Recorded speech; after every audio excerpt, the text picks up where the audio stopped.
Baik Bapak Ibu peserta, selamat datang dalam Diklat Guru 7 Life Hacks untuk menjadi guru produktif dan kreatif. Ya, guru super produktif dan kreatif. Nah, kali ini kita masuk pembahasan life hacks yang pertama, yaitu gunakan teknologi AI. Mengapa penggunaan teknologi AI ini ditempatkan pada urutan pertama? Karena masih ada lumayan banyak kawan-kawan kita, kawan-kawan pendidik, kawan-kawan guru yang masih anti dengan adanya teknologi AI. Ya, yang masih mempertahankan cara-cara lama tanpa menggunakan AI. Padahal faktanya Bapak Ibu, saat ini peserta didik kita juga sudah menggunakan AI untuk menjawab soal-soal yang kita berikan. Nah, ini tentu akan menjadi PR ya. Bagaimana ini kalau siswa menggunakan AI, guru juga menggunakan AI, apakah nanti tujuan dari pembelajaran akan bisa dicapai? Sedangkan mereka hanya menjadi mediator soal dan jawaban. Mereka tidak melalui proses berpikir. Nah, ini nanti mungkin di kelas lain lah, di diklat-diklat lain akan kita bahas nanti problematika ini dan solusinya. Namun dalam diklat kali ini fokus kita pada penggunaan teknologi AI sebagai cara life hacks ya, sebagai metode life hacks supaya kita menjadi guru yang lebih produktif dan kreatif. Oke, kita bahas alasan menggunakan AI. Jadi AI ini bisa menjadi asisten pribadi kita ya. Di antara yang bisa dilakukan AI adalah otomatisasi pekerjaan, akselerasi pekerjaan tugas, kemudian juga membantu peningkatan kuantitas hasil, membantu peningkatan kualitas hasil, kemudian juga bisa membantu menghasilkan ide, bisa membantu mengembangkan ide, bisa membantu perencanaan alur, penyelesaian tugas. Contohnya ini Bapak Ibu, ini mungkin agak tekstual gitu ya. Otomatisasi pekerjaan. Salah satu pekerjaan yang pasti kita lakukan sebagai pendidik adalah kita membuat soal, membuat materi gitu ya. Nah, kalau kita tahu bagaimana caranya memanfaatkan AI, kita bisa loh meminta bantuan AI. Kita bisa loh menunggangi AI untuk mengerjakan pekerjaan itu secara otomatis. Misalnya membuatkan soal, membuat materi pembelajaran, dan lain sebagainya.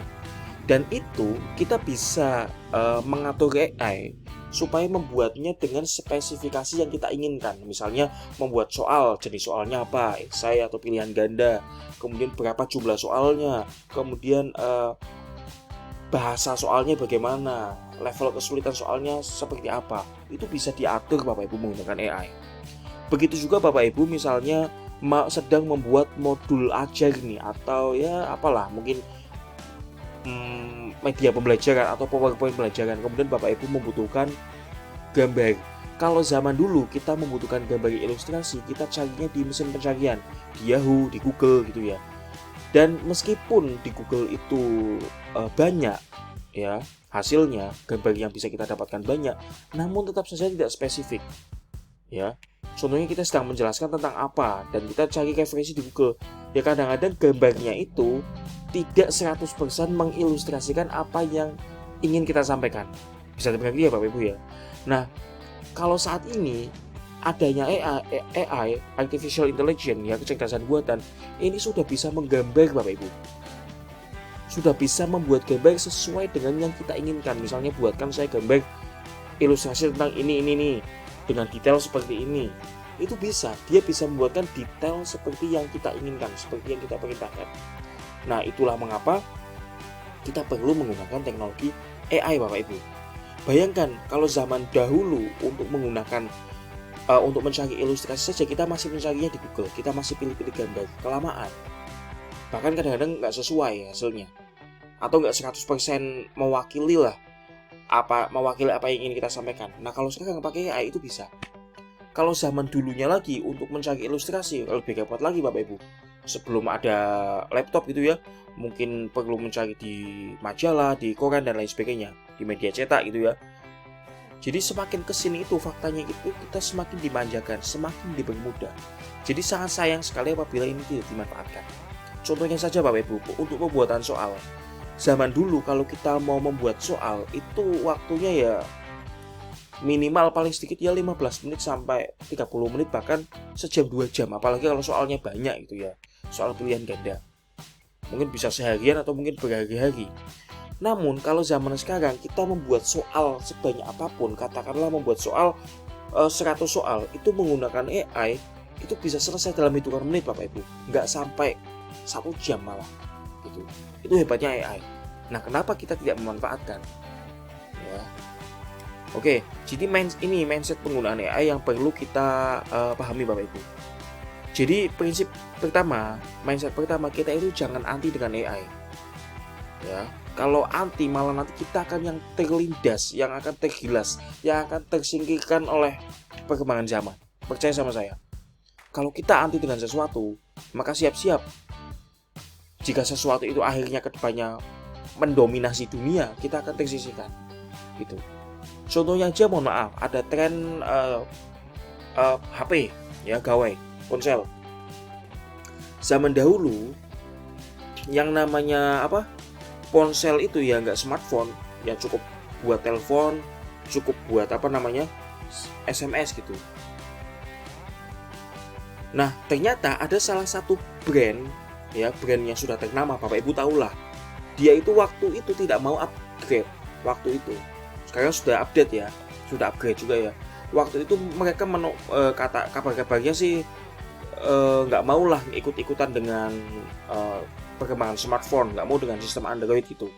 Akhirnya mereka sendiri yang kalah, yang tersisihkan, mereka tersingkir dari pasar, digantikan dengan brand-brand baru yang membawa segudang fitur dalam smartphone yang sangat luar biasa, yang sampai saat ini kita rasakan manfaatnya.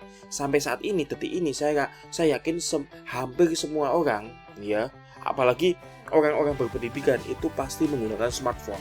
Nggak mungkin tidak. Bapak Ibu bisa ikut kelas online ini juga karena adanya smartphone ya.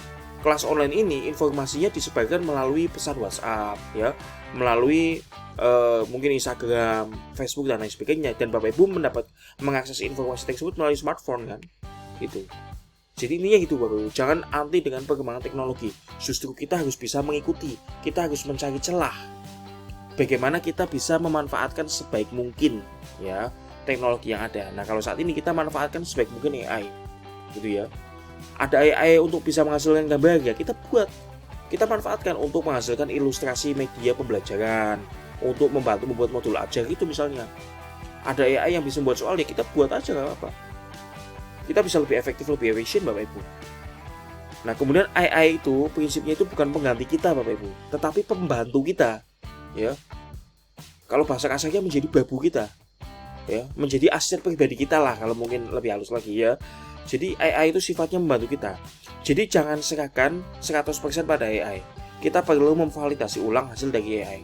Misalnya Bapak Ibu membuat soal menggunakan AI ini ya. Nah, itu Bapak Ibu jangan langsung percaya soal yang dibuat oleh AI langsung di-copy di Microsoft Word kemudian langsung dibagikan kepada peserta didik. Jangan. Bapak Ibu tetap perlu memvalidasi. Karena sepengalaman saya menggunakan AI, kadang AI pun masih bisa salah. Kadang AI pun masih bisa ngawur. Meskipun tingkat kesalahannya atau tingkat ngawurannya itu ya rendah lah. Dibandingkan benernya, dibandingkan bagusnya, masih banyak bagusnya daripada jeleknya gitu. Tapi kita tetap perlu memvalidasi. Walaupun mungkin hasilnya sudah oke, namun kadang-kadang belum sesuai. Belum fit dengan peserta didik yang kita hadapi, belum sesuai dengan kondisi peserta didik yang kita hadapi. Jadi kita harus mengontrol, memvalidasi ulang. Nah, ini AI yang biasa atau bisa digunakan oleh guru. Pertama ada ChatGPT. ChatGPT itu adalah ya chatbot ya. Bapak Ibu bisa membuat soal, bisa buat RPP ya, modul ajar, penyiapan materi menggunakan ChatGPT. Dan juga Gemini AI. Gemini AI itu juga mirip dengan ChatGPT. Tapi Gemini AI ini adalah milik Google.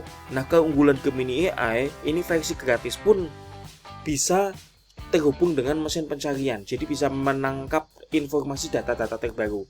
Kalau ChatGPT ini yang versi gratis, ini tidak bisa terhubung ke mesin pencarian. Jadi mungkin kurang up to date. Namun, meskipun kurang up to date, informasi yang dimiliki oleh ChatGPT, menurut pengalaman saya, setidaknya saat kelas ini direkam gitu ya, saat kelas ini direcord, itu masih lebih baik ChatGPT hasilnya. Tapi tidak ada salahnya ya menggunakan Gemini AI. Kemudian ada AI text to image. Kalau Bapak Ibu menggunakan Canva, itu sekarang ada itu. Di Canva-nya itu ada aplikasi, ada pembuat gambar. Itu bisa itu. Itu text to image. Text to image itu memungkinkan kita menghasilkan gambar, menghasilkan visual. Bahkan bukan cuma gambar, Bapak Ibu, video pun bisa. Itu hanya menggunakan teks. Misalnya Bapak Ibu menulis, buatkan saya gambar kucing warnanya orange sedang makan ikan di hutan misalnya gitu. Nanti AI-nya akan membuatkan gambar sesuai dengan perintah Bapak Ibu. Akan membuatkan gambar kucing sedang makan ikan, ya, kemudian berada di hutan. Nanti bisa diatur juga, misalnya warna hutannya itu daun-daunnya berwarna ungu, misalnya, itu bisa, gitu. Jadi banyak AI yang bisa dimanfaatkan oleh guru. Nah, kalau di kelas dahsyat ya, ini kan di kelas guru, di kelas dahsyat itu sudah banyak itu kelas-kelas online, ya, yang mengajarkan pemanfaatan AI dari mulai membuat ilustrasi modul ajar menggunakan AI, membuat soal menggunakan AI, dan lain sebagainya. Dan juga akan dijelaskan nanti mindset penggunaan AI yang benar itu gimana, prinsipnya yang benar itu gimana, supaya kita tidak salah langkah, supaya kita tidak kebablasan gitu ya. Oke, demikian Bapak Ibu, cukup panjang nih, lebih dari 10 menit penggunaan teknologi AI. Kita akan lanjut lagi ke life hacks yang berikutnya di video materi berikutnya. Baik, salam literasi.